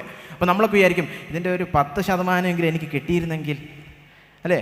അപ്പോഴാണ് യേശു ക്രിസ്തു തന്നെ വന്നിട്ട് പറയാം, എൻ്റെ സന്തോഷം ഈ വലിയ സഹോദരൻ്റെയോ സഹോദരിയുടെയോ പള്ളിയിലച്ഛൻ്റെയോ ഒന്നും അല്ല, എൻ്റെ സന്തോഷം തന്നെ ഞാൻ നിങ്ങൾക്ക് തരാമെന്ന്.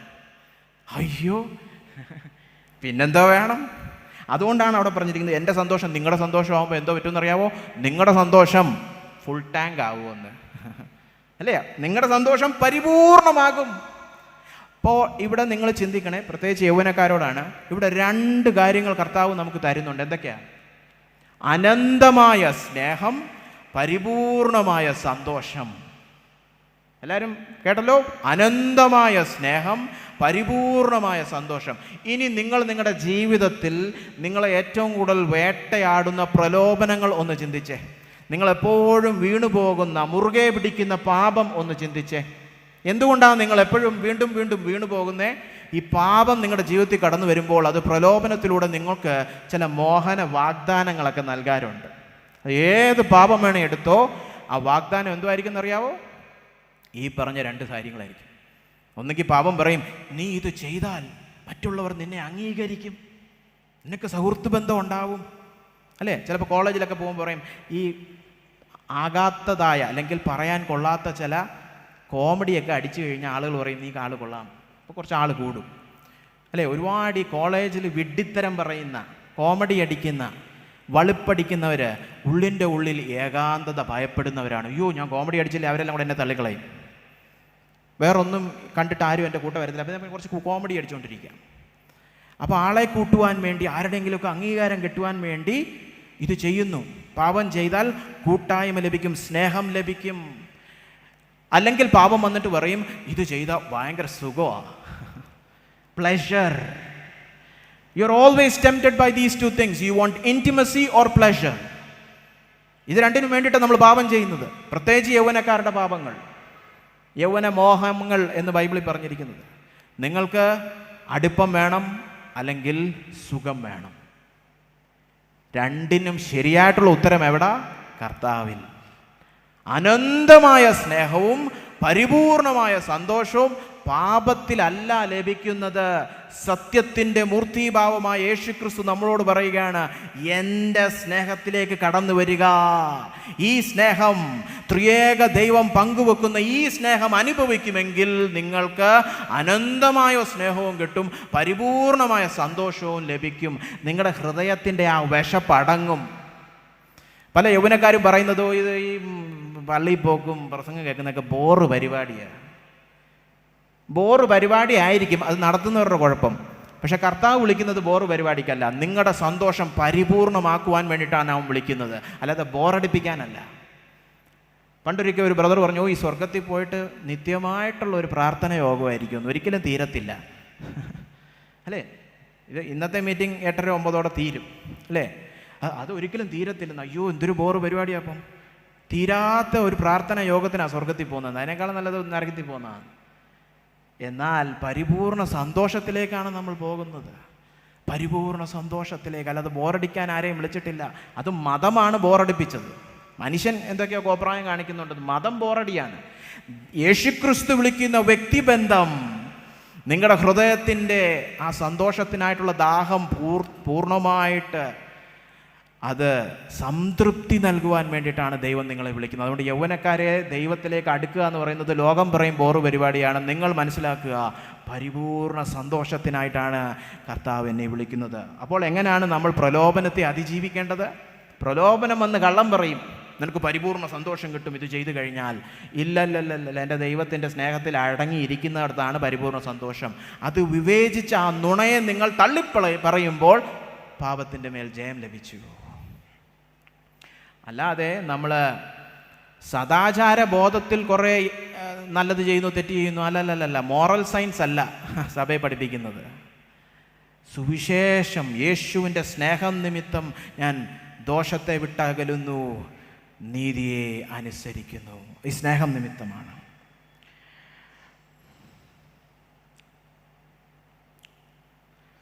മുന്നോട്ട് നീങ്ങട്ടെ. ഇനി 9-ാമത്തെ വാക്യവും 11-ാമത്തെ വാക്യവും കണ്ടാൽ മാത്രം പോരാ, ഇതിനിടയിൽ 10-ാമത്തെ വാക്യമുണ്ട്. എന്താണ് 10-ാമത്തെ വാക്യം?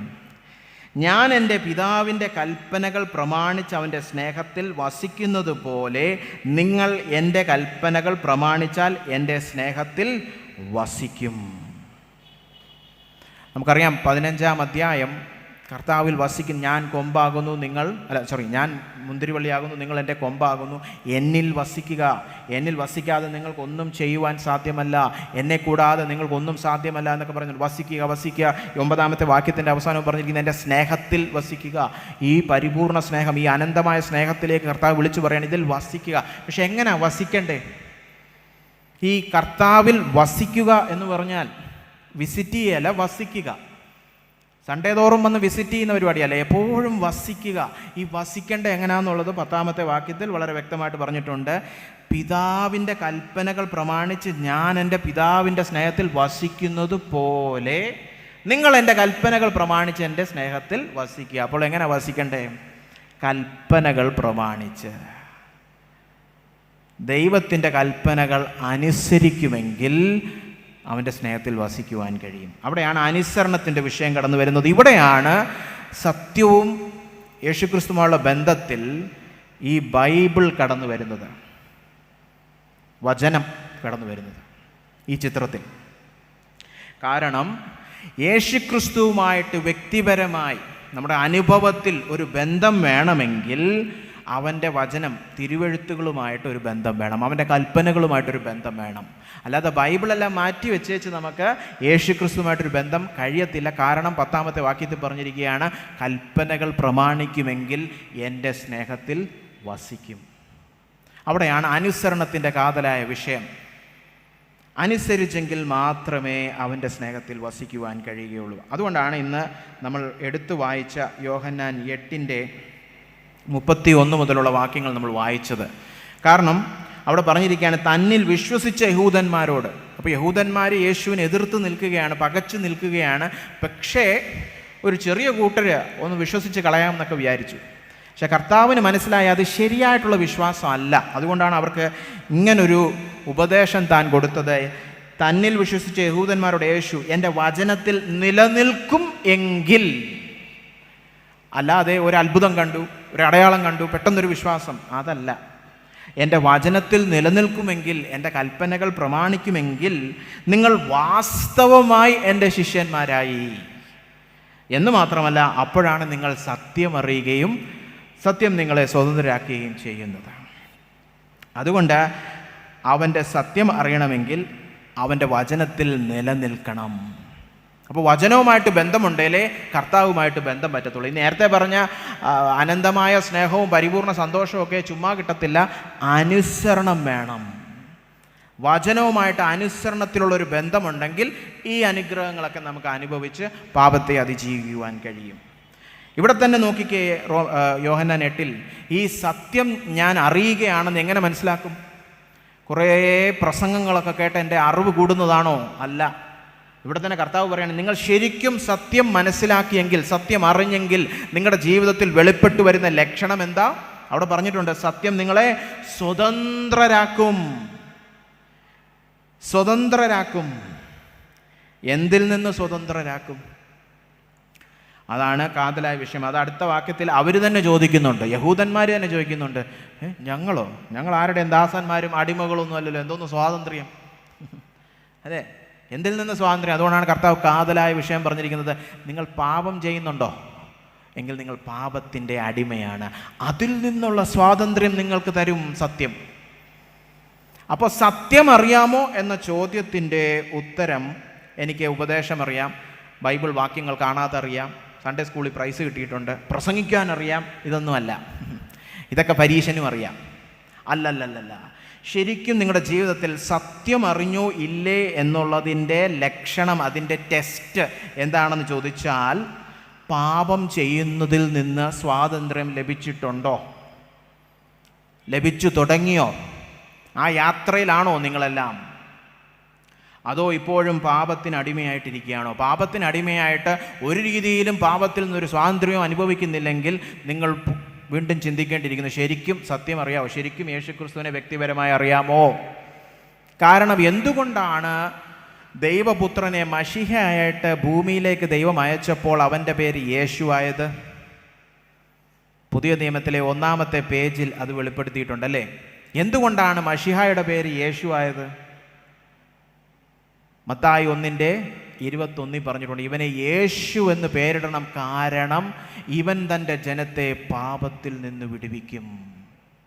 യേശു യേശു യേശു എന്ന് നമ്മൾ ദൈവപുത്രനെ വിളിക്കുമ്പോൾ ഓർത്തോണം, നമ്മൾ പറയുന്നതാണ്, പാപത്തിൽ നിന്ന് വിടുവിക്കുന്നവൻ, പാപത്തിൽ നിന്ന് വിടുവിക്കുന്നവൻ, പാപത്തിൽ നിന്ന് സ്വതന്ത്രനാക്കുന്നവൻ. അങ്ങനെ യേശു യേശു എന്ന് വിളിച്ചിട്ട് പാപത്തിൽ ജീവിക്കുകയാണെങ്കിൽ അതൊരർത്ഥവും ഇല്ല. യേശു എന്ന് അവന് പേര് കൊടുത്തിരിക്കുന്നത് അവൻ പാപം ചെയ്യുന്നതിൽ നിന്ന് സ്വതന്ത്രനാക്കുന്നവനായതുകൊണ്ട് തന്നെയാണ്.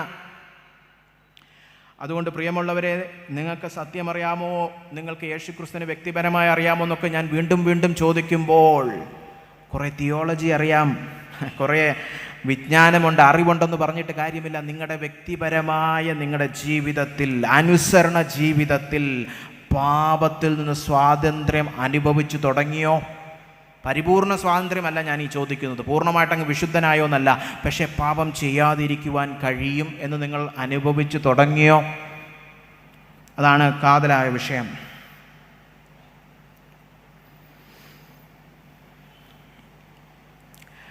ദൈവവചനവുമായിട്ടുള്ള ബന്ധത്തിൽ ഇതായിരിക്കണം നമ്മൾ എപ്പോഴും ചിന്തിക്കേണ്ടത്. ഞാൻ ദൈവവചനവുമായിട്ട് ഇടപെടുന്നത് എന്തുകൊണ്ടാണ്? ഇന്ന് നിങ്ങൾ എന്തിനാണ് ഈ പ്രസംഗമൊക്കെ വന്നത്? ഇന്നല്ലെങ്കിൽ എന്നെങ്കിലും എപ്പോഴൊക്കെ ദൈവസന്നിധിയിൽ വന്ന് പ്രസംഗം എന്തിനായി കേൾക്കുന്നത്? ചുമ്മാ ഉറങ്ങാനാണോ? ചിലർക്കൊക്കെ ഇതൊരു താരാട്ടായി മാറിയിരിക്കുകയാണ്. പ്രസംഗിക്കുമ്പോൾ ഉറങ്ങാൻ വളരെ സുഖമാണ്. ഇത് ഇല്ലെങ്കിൽ ഉറങ്ങാൻ വയ്യ, രാത്രി കിടക്കുമ്പോഴും വെച്ച് ഉറങ്ങും, അല്ലേ? പ്രസംഗം താരാട്ടായോ? എന്തിനാ ദൈവവചനം പ്രസംഗിക്കേണ്ടേ? എന്തിനാ നമ്മൾ ദൈവവചനം ധ്യാനിക്കേണ്ടേ? എന്തിനാ നമ്മൾ ദൈവവചനമായിട്ട് ഇടപെടണ്ടേ? അനുസരിക്കുവാൻ, അവൻ്റെ സ്നേഹത്തിൽ വസിക്കുവാൻ, പാപത്തിൽ നിന്ന് സ്വാതന്ത്ര്യം പ്രാപിക്കുവാൻ. നേരത്തെ നമ്മുടെ നെൽസൺ അച്ഛൻ ഇത് ഇച്ചിരി ഉദ്ധരിച്ചു. മത്തായി 7 കർത്താവ് തന്നെ പറയുന്നുണ്ട്, എന്നെ കർത്താവേ കർത്താവേ എന്നൊന്നും വിളിച്ചിട്ട് കാര്യമില്ല, അവനൊന്നും സ്വർഗരാജ്യത്തിൽ കയറുമെന്ന് ഉറപ്പൊന്നും പറയുന്നില്ല. സ്വർഗസ്ഥനായ എൻ്റെ പിതാവിൻ്റെ ഇഷ്ടം ചെയ്യുന്നവനത്രേ സ്വർഗരാജ്യത്തിൽ കടക്കുന്നത്. അതുകൊണ്ട് നിങ്ങളുടെ മലയാളം ക്രിസ്തീയ മലയാളം ആയതുകൊണ്ടൊന്നും ഒരു ഗുണവുമില്ല. പള്ളിയിൽ വരുമ്പോൾ ഉപയോഗിക്കാനുള്ള ഭാഷ പഠിച്ചു വെച്ചിട്ടുണ്ട്. യേശുവിനെ കർത്താവ് എന്ന് വിളിക്കുന്നു, മഷിഹ എന്ന് വിളിക്കുന്നു, അതിലൊന്നും കാര്യമില്ലെന്നാണ് കർത്താവ് പറഞ്ഞത്. എന്ന് മാത്രമല്ല, ക്രിസ്തീയ ശുശ്രൂഷയുടെ ഭാഗമായി അവിടെ തന്നെ പറഞ്ഞിട്ടുണ്ട്, ഭൂതത്തെ ഒഴിച്ചു, ഒരുപാട് അത്ഭുതങ്ങൾ പ്രവർത്തിച്ചു.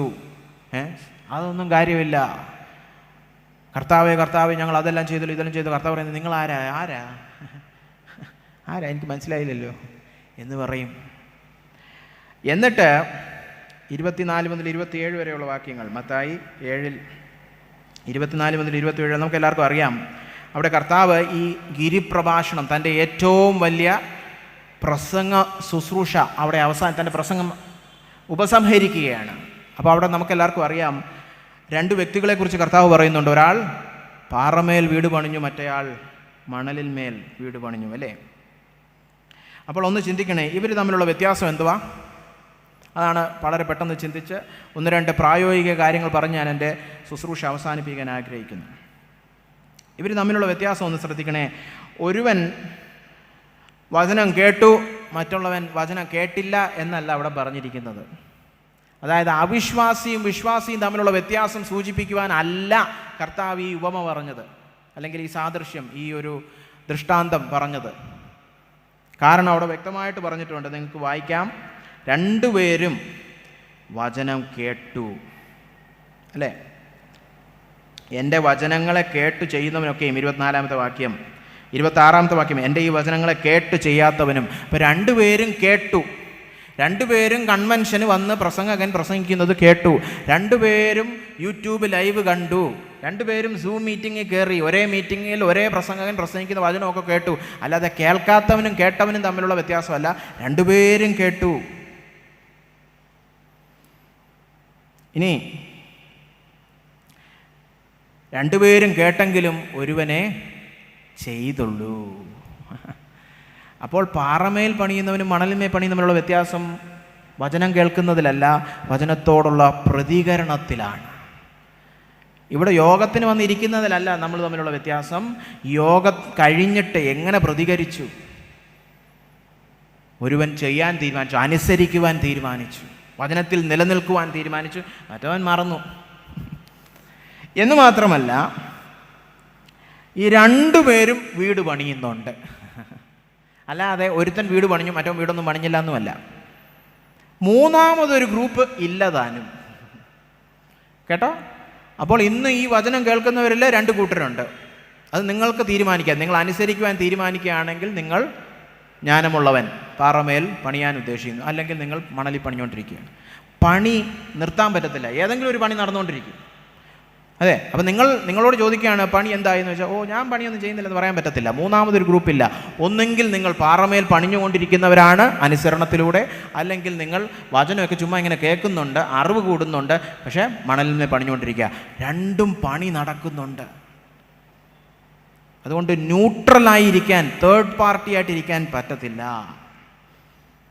ഇനി 2 കൂട്ടർക്കും മഴയും കൊടുങ്കാറ്റും ഒക്കെ വന്നു.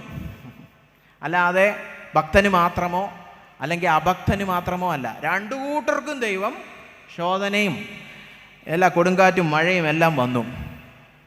പക്ഷെ എന്തു പറ്റി?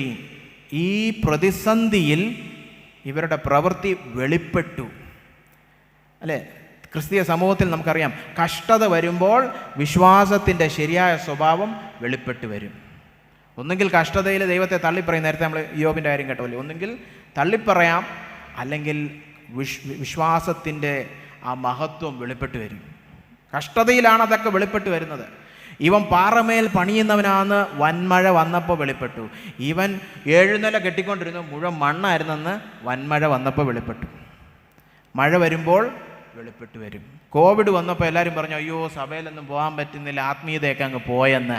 കോവിഡ് വന്നപ്പോൾ ആത്മീയത പോയതല്ല, ഒരാത്മീയതയും ഇല്ലായിരുന്നെന്ന് വെളിപ്പെട്ട് വന്നു. കോവിഡ് വന്ന് സഭയിലൊന്നും പോകാൻ പറ്റാത്തപ്പോൾ ആത്മീയത നഷ്ടപ്പെട്ടു പോയെങ്കിൽ അത് വെറും കപട ആത്മീയതയായിരുന്നു. അത് ആത്മീയത ഇല്ലായ്മ ദൈവം വളരെ സ്നേഹത്തോടെ വെളിപ്പെടുത്തി തന്നു. ഇനി ഈ വൻമഴയൊക്കെ കഴിഞ്ഞ് സർവൈവ് ചെയ്തത് അനുസരിച്ചവൻ മാത്രമാണ്. അതുകൊണ്ട് പ്രിയമുള്ളവരെ, എന്താണ് കർത്താവ് നമ്മളോട് പറയുന്നത്? ഏറ്റവും വലിയ പ്രസംഗകനായ യേശു ക്രിസ്തുവിൻ്റെ ഏറ്റവും വലിയ പ്രസംഗം കേട്ട് അങ്ങ് പോകാനിരുന്നവരോട് ഉപസംഹരിച്ച് കർത്താവ് പറഞ്ഞ വാക്കുകളാണിത്. ഏറ്റവും വലിയ പ്രാസംഗികനാകാം, ഏറ്റവും വലിയ മീറ്റിംഗ് ആയിരിക്കാം, അഭിഷക്തദാസൻ എന്നൊക്കെ നമ്മൾ പറയും. അത് ചുമ്മാ കേട്ടിട്ട് ഒരു ഗുണവുമില്ല. കേൾക്കുന്നതിലല്ല കാര്യം, അനുസരിക്കുന്നതിലാണ് കാര്യം. അതുകൊണ്ട് നിങ്ങൾ വെറുതെ മെസ്സേജ് ഇങ്ങനെ കേട്ട് കൂട്ടുന്നതിനേക്കാളും എത്ര പ്രസംഗം കേൾക്കും ഒരാഴ്ചയിൽ അങ്ങനെ ചോദിക്കുന്നവരുണ്ട്. എത്ര പ്രസംഗം കേട്ടു എന്നല്ല, ഈ കേട്ട വചനം അനുസരിക്കുന്നുണ്ടോ? അതാണ് ചോദ്യം, അതാണ് കാതലായ വിഷയം.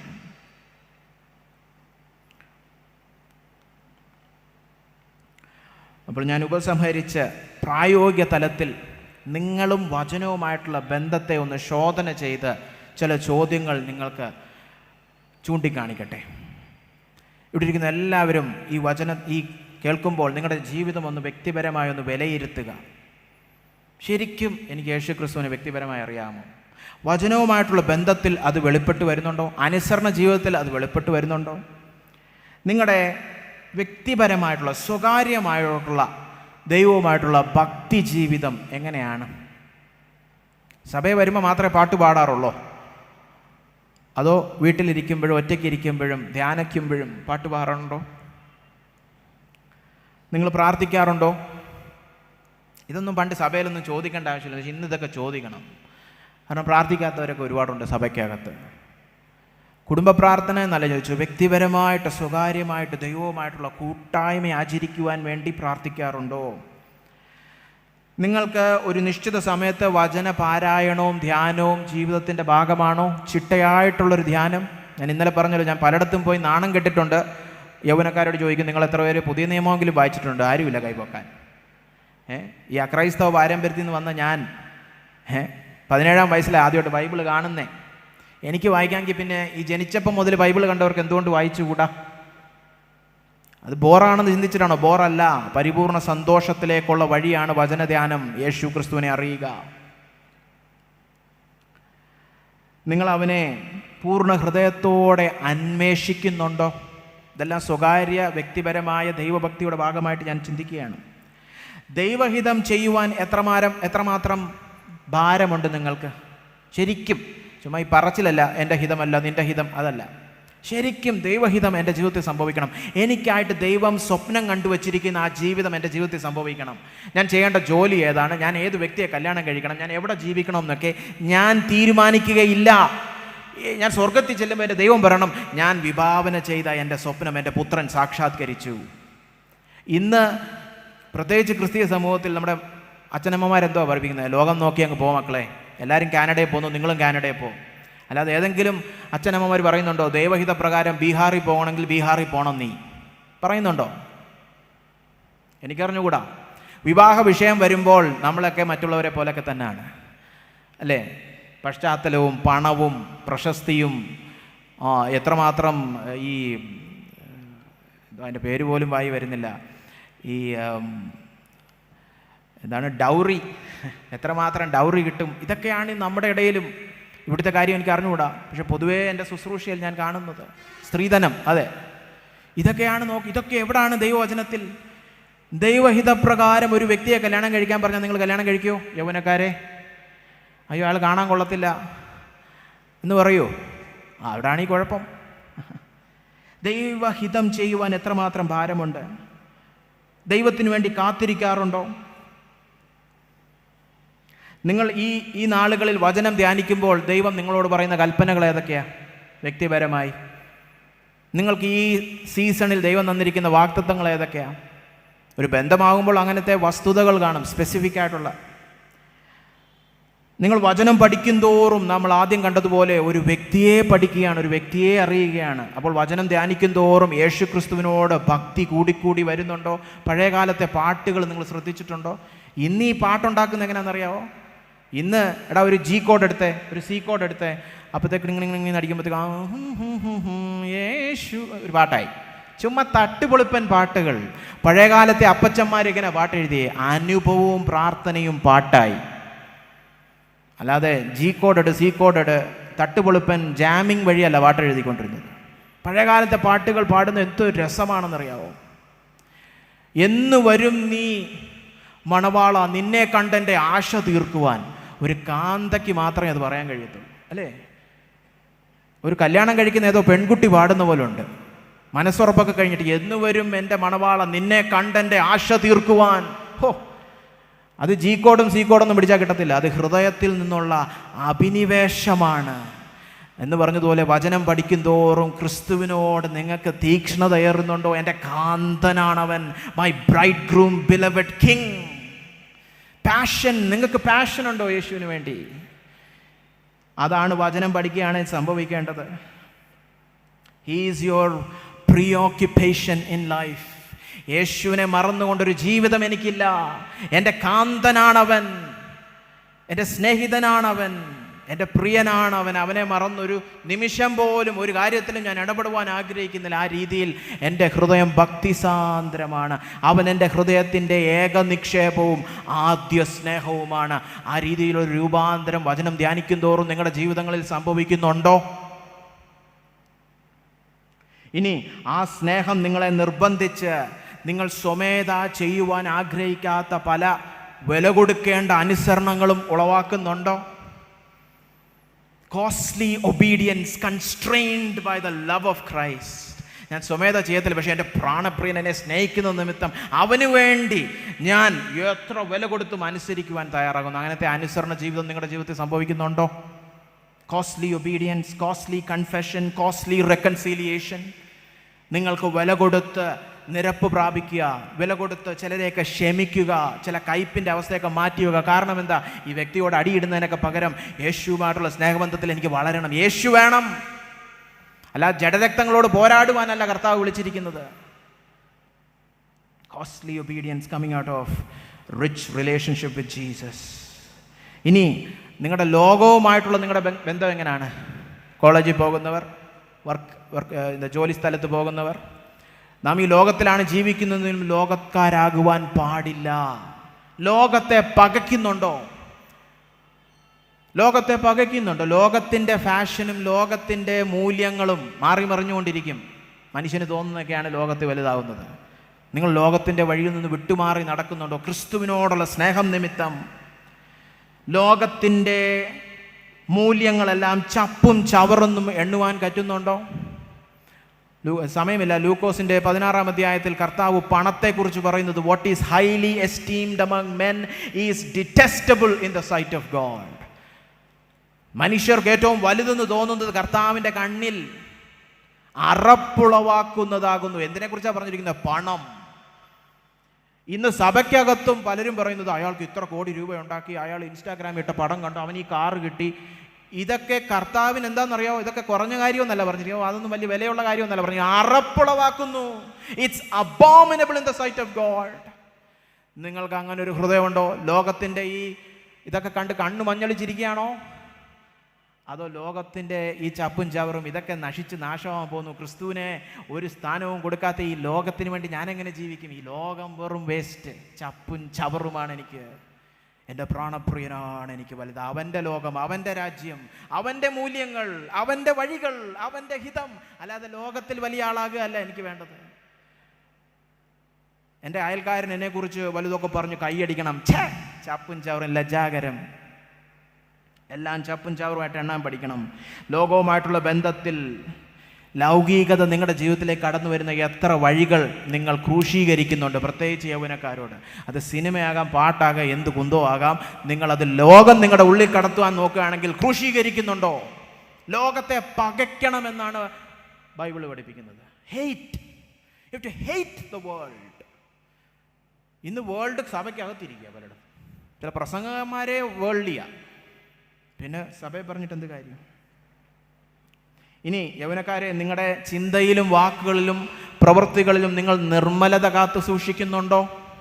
Are you pure? നിങ്ങളുടെയൊക്കെ ഇൻ്റർനെറ്റ് ബ്രൗസിങ് ഹിസ്റ്ററി കർത്താവിന് നോക്കാമോ? നോക്കണ്ട, നോക്കിക്കൊണ്ടിരിക്കുക തന്നെയാണ് കർത്താവ്. കർത്താവ് എല്ലാം അറിയുന്നുണ്ട്. പക്ഷേ നിങ്ങൾ പ്രാഗൽഭ്യത്തോടെ കർത്താവ് എന്ത് വേണേൽ തുറന്നു നോക്കിക്കോ, എനിക്കൊന്നും മറയ്ക്കാനില്ല. നിങ്ങൾ പാരൻസിൻ്റെയൊക്കെ മറക്കാൻ മിടുക്കരാണ്. പക്ഷേ കർത്താവിന് ഒന്ന് നോക്കിക്കോ, കർത്താവേ എനിക്കൊന്നും മറയ്ക്കാനില്ല എന്ന് പറയാൻ പറ്റുമോ? നിർമ്മലത കാത്തു സൂക്ഷിക്കുന്നുണ്ടോ? How many young people here can say with confidence, there is not an ounce of internet pornography in my life? ഇന്ന് സഭയ്ക്കകത്തെ യൗവനക്കാരെല്ലാം ഇതിന് അടിമകളാണ്. സഭ വന്ന് പാട്ടും പാടും പ്രസംഗിക്കുകയും ചെയ്യും, പക്ഷേ രാത്രിയിൽ സ്വകാര്യമായിട്ട് ഇതൊക്കെ തന്നെ. ലോകവുമായിട്ട് ഒരു വ്യത്യാസവുമില്ല. എന്നാൽ ദൈവമക്കൾ അങ്ങനെ ആയിരിക്കരുത്. You should have full confidence and say, I have nothing to do with this. അതൊക്കെ അതിജീവിക്കുവാൻ കഴിയും. അങ്ങനത്തെ സ്നേഹവും ശക്തിയൊക്കെയാണ് സുവിശേഷത്തിലൂടെ കർത്താവ് നമുക്ക് നൽകുന്നത്. അല്ലാതെ ചുമ്മാ മറ്റുള്ളവരെ പോലെയൊക്കെ ജീവിക്കുകയും സൺഡേ വന്ന് പ്രാർത്ഥിക്കുകയും ചെയ്യുന്ന ഒരു മതവിഭാഗമല്ല ദൈവജനം. അതിനൊക്കെ അപ്പുറത്തായിട്ട് ഉന്നതമായ ഒരു ജീവിതം ജീവിക്കേണ്ടവരാണ്. ലോകത്തിൻ്റെ ഈ ചപ്പും ചവറിനെയൊക്കെ അതിജീവിക്കുവാൻ ശക്തരായവരായിരിക്കണം. ലോകത്തിൽ നിന്ന് വ്യത്യസ്തരായിരിക്കണം, വേർപാടുള്ളവരായിരിക്കണം. ക്രിസ്തുവിൻ്റെ സ്നേഹം നിമിത്തം വീണ്ടെടുക്കപ്പെട്ട ദൈവജനം, അവിടെയാണ് നമ്മുടെ ശക്തി. How many of you young people are free from sexual sins? Pornography മാത്രമല്ല, അതുമായിട്ട് ബന്ധപ്പെട്ട് കിടക്കുന്ന ഒരുപാട് ലൈംഗിക പാപങ്ങളുണ്ട്. അതിൽ നിന്നെല്ലാം വിട്ടുമാറിയിട്ടുണ്ടോ? How is your relationship with people of the opposite sex? കളിച്ചും ചിരിച്ചും ഇന്ന് പല രീതിയിലും ബൗണ്ടറീസ് have all gone. ആണുങ്ങളും പെണ്ണുങ്ങളും തമ്മിൽ യാതൊരു വിധത്തിലുമുള്ള ഒരു അതിർവരമ്പുകളുമില്ല. എന്ത് തോന്നിവാസവും ചെയ്യാം. അതൊക്കെ ഫ്രീഡമാണ്, അതൊക്കെ അഡ്വാൻസ്മെൻ്റ് ആണ്. ഈ പഴഞ്ചൻ കാലത്തെ കിളവന്മാർക്ക് ഇതൊന്നും പറഞ്ഞാൽ മനസ്സിലാകത്തില്ല. പ്രിമിറ്റീവ് പീപ്പിൾ എന്നൊക്കെ പറയും. But you are going against the will of God. യേശുവിനോടൊരു സ്നേഹവുമില്ലെന്ന് അത് കാണിക്കുന്നത്. Yesu is not primitive. He is the same yesterday today and forever. അതൊക്കെ ദൈവസ്നേഹവുമായിട്ട് ബന്ധപ്പെട്ട് എങ്ങനെ ഇരിക്കുന്നു പ്രിയപ്പെട്ട? ഇതൊക്കെ അനുസരണവുമായിട്ട് ബന്ധപ്പെട്ടാണ്, നിങ്ങളുടെ ദൈവവചനവുമായിട്ട് ബന്ധപ്പെട്ടുള്ള കാര്യമാണ്. ഇവിടെയൊക്കെ നിങ്ങൾ അനുസരണത്തിൽ നടന്നാലേ നേരത്തെ പറഞ്ഞ അനന്തമായ സ്നേഹവും പരിപൂർണമായ സന്തോഷവും അനുഭവിച്ച് ക്രിസ്തുവിൽ വസിക്കുവാൻ കഴിയുകയുള്ളൂ. ഇനി വിവാഹം കഴിച്ച യൗവനക്കാരോടൊന്ന് ചോദിക്കട്ടെ, നിങ്ങളുടെ ഭർത്താവും ഭാര്യയും നിങ്ങളുടെ ബന്ധം എങ്ങനെ ഇരിക്കുന്നു? ഭർത്താക്കന്മാരെ, ഇവിടെ വന്നിരിക്കുന്ന യൗവനക്കാർ മാത്രമല്ല, എല്ലാ ഭർത്താക്കന്മാരോടും നിങ്ങളുടെ ഭാര്യമാരോട് വിശ്വസ്തരായിരിക്കുന്നുണ്ടോ? നിങ്ങളുടെ വിളിയിൽ ഭാര്യമാരും നിങ്ങൾ പവിത്രത കാഴ്ച സൂക്ഷിക്കുന്നുണ്ടോ? ഇങ്ങനെ ചോദിക്കാൻ ഒരുപാട് ചോദ്യങ്ങളുണ്ട്. ജീവിതത്തിൽ ദ്രവ്യാഗ്രഹം വെച്ച് ഉറപ്പിക്കുന്നുണ്ടോ? അത്യാഗ്രഹം വെച്ച് ഉറപ്പിക്കുന്നുണ്ടോ? ഇവിടെ എല്ലാം അനുസരണത്തിൻ്റെ പാതയിൽ നടക്കുവാൻ വിളിക്കപ്പെട്ടവരാണ് നാം. ഞാൻ എൻ്റെ വാക്കുകളെ ഉപസംഹരിക്കട്ടെ. യോഹന്നാൻ 14:21 വായിച്ചുകൊള്ളട്ടെ. ഇന്നലെയും നമ്മൾ അവസാനിപ്പിച്ചതൊരു വാക്തത്വം വായിച്ചുകൊണ്ടാണ്. യോഹന്നാൻ 17 അവസാനത്തെ വാക്യം വായിച്ചാണ് ഇന്നലെ ശുശ്രൂഷ അവസാനിപ്പിച്ചത്. കർത്താവ് അവിടെ പറഞ്ഞിരിക്കുന്നത്, താൻ വീണ്ടും വീണ്ടും തൻ്റെ പിതാവിനെ വെളിപ്പെടുത്തി പിതാവിൻ്റെ സ്നേഹം നമ്മളിൽ ഇരിക്കുവാൻ അവൻ ശ്രമിക്കുമെന്നുള്ളൊരു വാക്തത്വമാണ്. ഇതും ഒരു വാക്തത്വമാണ്. യോഹന്നാൻ 14:21.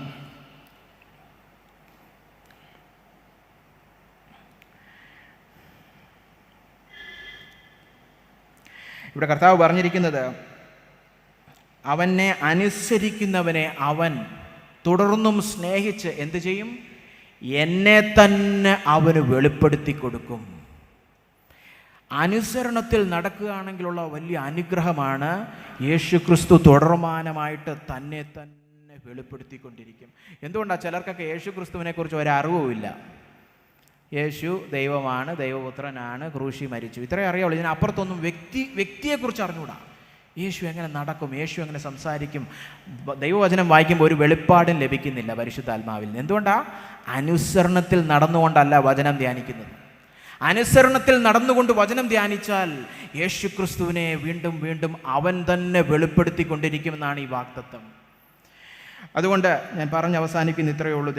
പ്രിയ ജനമേ, യേശു ക്രിസ്തു സത്യമാകുന്നു എന്ന് പറയുമ്പോൾ ആ വ്യക്തിയെ നാം അറിയണം. എങ്ങനെ അറിയും?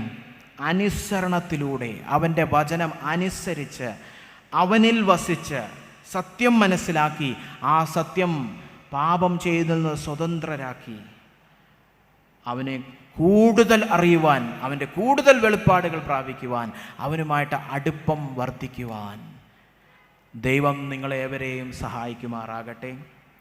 നമുക്ക് പ്രാർത്ഥിച്ച് അവസാനിപ്പിക്കുമ്പോൾ ഇന്നലെ പറഞ്ഞതുപോലെ മാനസാന്തരത്തോടു കൂടിയ വിശ്വാസമുണ്ടാകട്ടെ. എന്താ മാനസാന്തരപ്പെടേണ്ടത്? കർത്താവേ, ഞാൻ സത്യമൊക്കെ അറിയാമെന്ന് പറഞ്ഞെങ്കിലും പാപത്തിലാണ് ജീവിച്ചത്. പാപം ചെയ്യുന്നതിൽ നിന്ന്, ആ അടിമത്തിൽ നിന്ന് സ്വാതന്ത്ര്യം എനിക്ക് നൽകണമേ. ഞാൻ നിന്നെ അറിയുന്നു, നിന്നെ ആരാധിക്കുന്നു, സഭയിൽ വന്നിരിക്കുന്നു, എന്നിട്ടും എൻ്റെ ജീവിതത്തിൽ വെച്ചു പൊറുപ്പിക്കുന്ന ചില സ്വഭാവങ്ങളുണ്ട്, ചില പാപങ്ങളുണ്ട്. അത് ഇന്ന് ഞാൻ തള്ളിപ്പറയുന്നുവെന്ന് മാനസാന്തരപ്പെട്ടുകൊണ്ട് അവൻ്റെ ഈ വാഗ്ദത്തം നിന്നെ തന്നെ വെളിപ്പെടുത്തി തരും. അനുസരണത്തിൽ നടന്നാൽ നിന്നെ തന്നെ കൂടുതൽ വെളിപ്പെടുത്തി തരും. നിൻ്റെ സന്തോഷവും നിൻ്റെ സ്നേഹവുമൊക്കെ കൂടുതൽ രുചിച്ചറിയുവാൻ നീ എന്നെ കടാക്ഷിക്കുമെന്നുള്ള ആ വാഗ്ദത്തം ഏറ്റെടുത്തുകൊണ്ട് വിശ്വാസത്തോടും കൂടെ നമുക്കൊന്ന് പ്രാർത്ഥിക്കാം. ഈ വചനധ്യാനം അവസാനിപ്പിച്ചുകൊണ്ട് ഒന്ന് പ്രാർത്ഥിക്കാം. യോഗം അവസാനിപ്പിച്ചിട്ടില്ല. വചനധ്യാനം ജസ്റ്റ് ഒന്ന് അവസാനിപ്പിക്കാൻ നമുക്കൊന്ന് പ്രാർത്ഥിക്കാം. കണ്ണുകളെ അടയ്ക്കാം, തലകളെ വണക്കാം. ഞങ്ങളെ സ്നേഹിക്കുന്ന വലിയവനായ ദൈവമേ, കർത്താവേ, ഇന്ന് കേൾപ്പിച്ച ഈ സത്യം ഞങ്ങളുടെ ഉള്ളത്തിൽ ക്രിയ ചെയ്യണമേ. യേശു ക്രിസ്തുവിനെ കൂടുതൽ വെളിപ്പെടുത്തി തരണമേ കർത്താവേ. ശരിക്കും ശിഷ്യന്മാരാകുവാൻ, വാസ്തവമായിട്ട് ശിഷ്യന്മാരാകുവാൻ സത്യം മനസ്സിലാക്കി ഹൃദയത്തിൽ കർത്താവേ പാപത്തിൻ്റെ അധീനതയിൽ നിന്നും, അടിമത്വത്തിൽ നിന്നും, പാപം ചെയ്യുന്നതിൻ്റെ അടിമത്വത്തിൽ നിന്നും ഞങ്ങളെ സ്വതന്ത്രരാക്കണമേ എന്ന് പ്രാർത്ഥിക്കുന്നു. വിശുദ്ധ ജീവിതം നയിക്കുവാൻ, ക്രിസ്തുവിൻ്റെ സ്നേഹം രുചിച്ചറിഞ്ഞ് ശരിയായിട്ടുള്ളൊരു കാന്തയായിട്ട് ജീവിപ്പാൻ ഞങ്ങളേവരെയും നീ സഹായിക്കണമേ. അതിനായിട്ട് ഈ വചനം ഞങ്ങളുടെ ഉള്ളത്തിൽ എഴുതി തരണമേ എന്ന് പിതാവെ പ്രാർത്ഥിക്കുന്നു. യേശു മശിഹായുടെ നാമത്തിൽ തന്നെ പ്രാർത്ഥിക്കുന്നു. ആമേൻ. പാപത്തെ സ്നേഹിപ്പാൻ ഞാനിനി പോകുമോ? ദൈവത്തിൻ പൈതലായി ജീവിക്കും ഞാനിനി. ദൈവത്തിൻ പൈതലായി ജീവിക്കും ഞാനിനി. ക്രൂശിന്മേൽ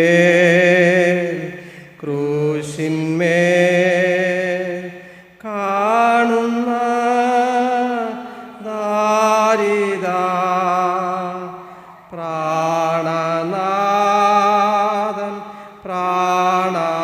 പ്രാണനാഥൻ എൻ പേർക്കായി ചാകുന്നു. പ്രാണനാഥൻ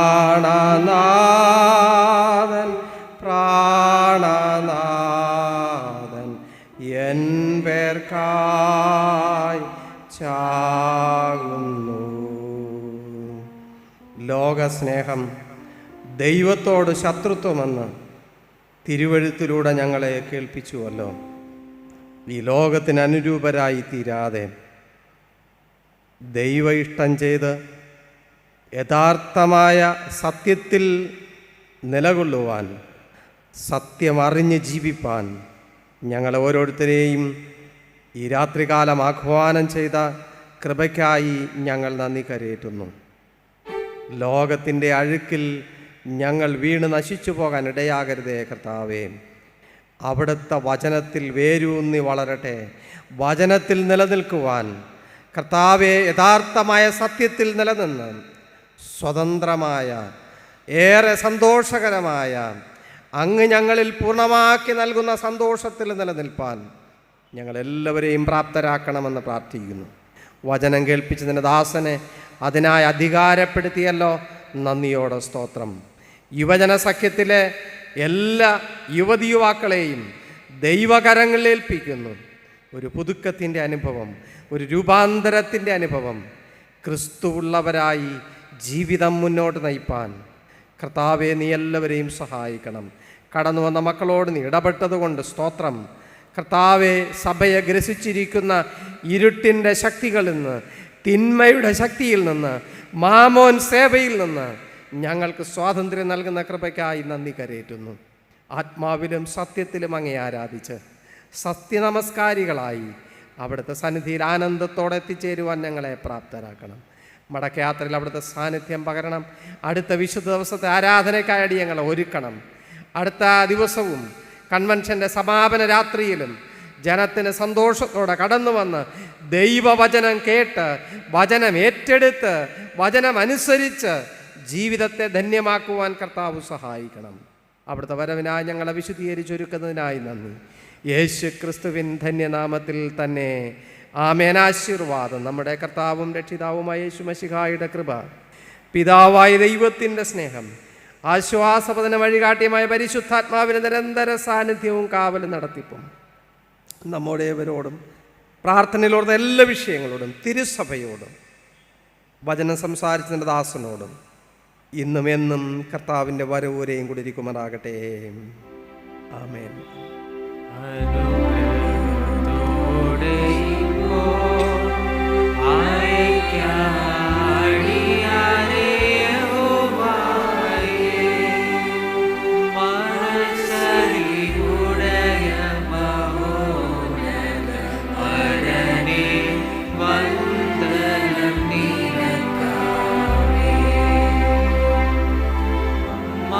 नसरियो